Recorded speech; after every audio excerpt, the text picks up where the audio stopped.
Last week I had one of those nights every teacher dreads. Piles of ungraded papers, a deadline breathing down my neck, and the only quiet place I could find was an old classroom, classroom 3B, slated for demolition at the end of the term. The air inside was thick with the smell of chalk dust and old wood. I settled in at the teacher's desk, the single pool of light from my lamp barely pushing back the shadows that clung to the corners of the room.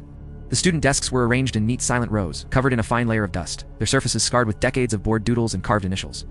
The big chalkboard at the front was wiped clean, a vast black void. I'd been working for maybe an hour, my red pen scratching away, when I heard another sound. A faint, dry scratching, like a mouse in the walls. I paused, listening. It wasn't a mouse. The sound was coming from the middle of the room. I looked up, and my heart hammered against my ribs.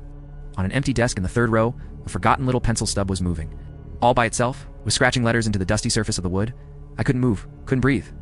I just watched, mesmerized and terrified, as the pencil finished its message.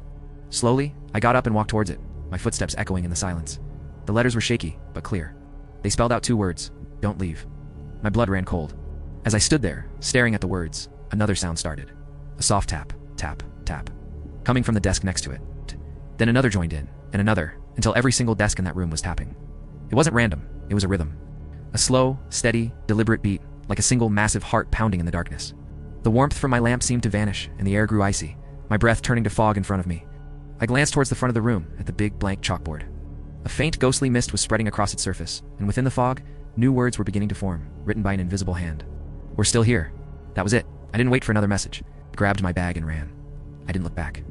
I just sprinted down the empty hallway and burst out into the cool night air, gasping for breath. The next day I heard the demolition was moved up. They tore down that wing of the school. But I know, even with the building gone, those desks remember. And sometimes, when it's too quiet, I can still hear that tapping. Thanks for listening, and if you enjoy spooky stories like this, make sure to subscribe for more.